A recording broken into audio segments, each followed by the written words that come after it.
For the Kansas Farm and Ranch Radio Network, I'm Caitlin Walters. With inputs high, profits low, and a dry forecast ahead, getting creative with different farming practices could be a good way to maximize efficiency. Tyler Johnson of Northwest Kansas Soil Amendment talks about how he started to use regenerative farming techniques and the changes he's seen in his fields. So I guess first off, can you just talk a little bit about your operation and the crops you grow and that type of thing? Yeah, so our operation is full no-till now. We're 3,000 acres, roughly. We got started on compost in 2023. My operation traditionally has been wheat fallow and full tillage up to about 2016 when I took over the farm and we started to diversify. At that point, we added more milo acres and we eventually added corn into our rotation to control some grass problems that we had. And then it's just become a diversified cash income for us to offset some of just having milo out as our fall crop. We've experimented with some camelina. We grow some cover crops now. We've had as much as 800 acres out in a year, as little as 160. Just kind of depends on where our rotation is. Rotation's generally cover crop,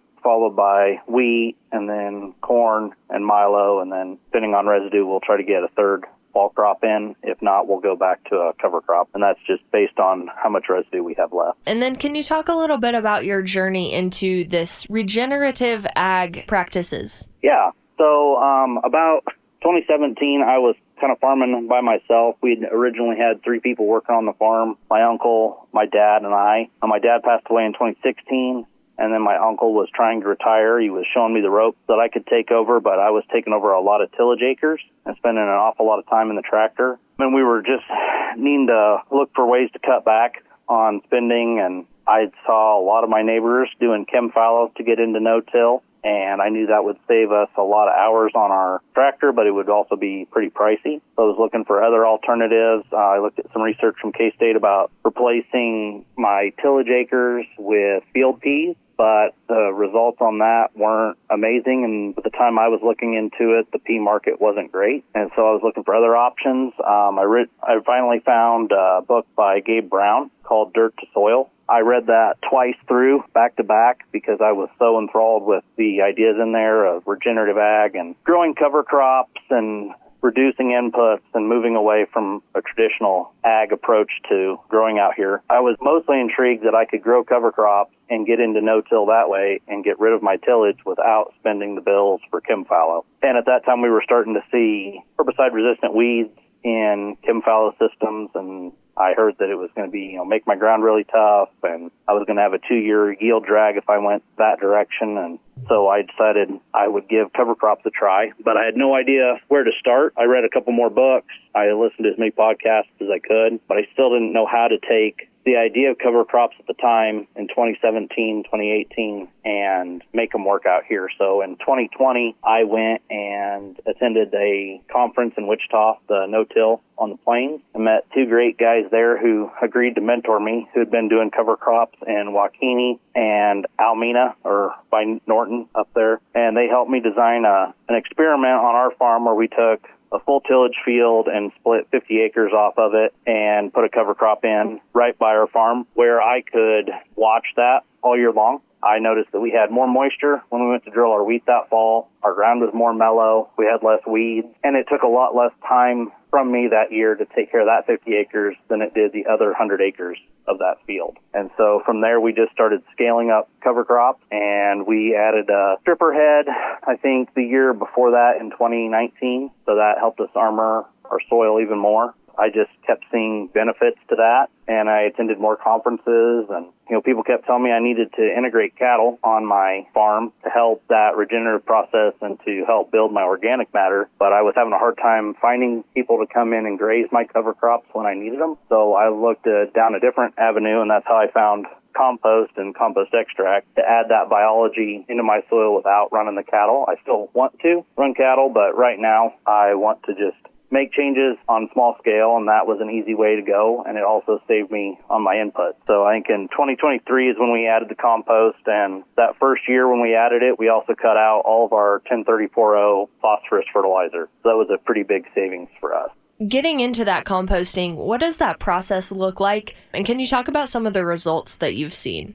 Yeah, so in 2024, I also started an LLC, which is Northwest Kansas soil amendment, and we produce some of our own vermicompost, which is worm castings or worm poop. We also buy some from a company in Hutchinson called Fed and Happy. But the ones that we make here on the farm, we start with about 4 different products. We have straw, oat hay, manure from the dairy, some hemp byproduct. It's called hemp hurd. It's just the woody part of the hemp plant after they've processed it. And we use that because we can't get wood chips out here very easily, hardwood wood chips. So we mix those together and wet it down, and then we pile it on top of a blower system, which is called an aerated static pile system. And so it heats up and we blow air through it so that the pile stays oxygenated, and that keeps us from forming any bad bacteria. So that heats up for a week, and then after it starts to cool off, we'll flip the pile so that we make sure everything in our pile reaches 131 degrees for 3 days. And that just makes sure we're killing off any bad pathogens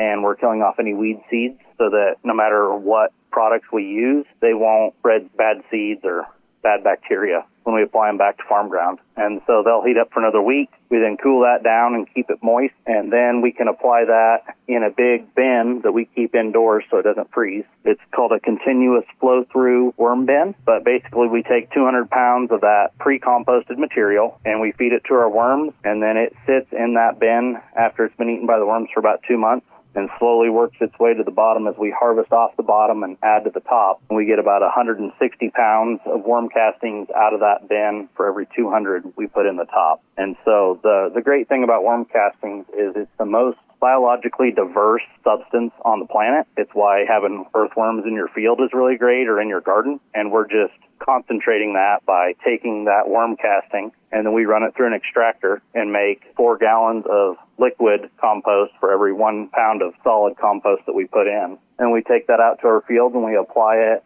on top of our seeds as we plant or drill our crops at 5 gallons to the acre. And that just makes sure that that seed, when it germinates, has a really good biological community around the seed so that it can start to form a symbiotic relationship with that biology, which helps it bring in more nutrients and more water that the plant couldn't get to on its own. I think I read a study that said when it forms that symbiotic relationship, your plants can actually access up to 10 or 15% more soil than it could on its own. So it makes it more drought hardy, and that's how we were able to cut back on our inputs, because we're pulling from a bigger area than what the plant traditionally would. Are there any changes in the equipment that you need to plant with the compost? For the last 2 years, we've been making sure that any of our customers or any of the stuff we put in has a liquid system on it. Just the same thing you'd run 1034O through. You don't really have to change anything to run it. You just maybe run a different filter, because we want a pretty big filter so we don't take any of that biology out of the solution. But we can also now this year treat seeds and get a little bit of biology on the seed if you're not able to have a liquid system on your drill or your planter. So that helps quite a bit, add that, or making it available to more producers. You know, when we put that seed in the ground and we pull our roots up later, our roots are bigger. They've got it looks like the roots have dreadlock around them instead of being a bare white root. And that's just all that biology growing on your roots. And then we see a darker tone to our soil at the end of the year because that plant is pumping carbon out through its roots in the form of sugar to those biology, and then they bring back the nutrients to the plant. And that's where you get that symbiosis.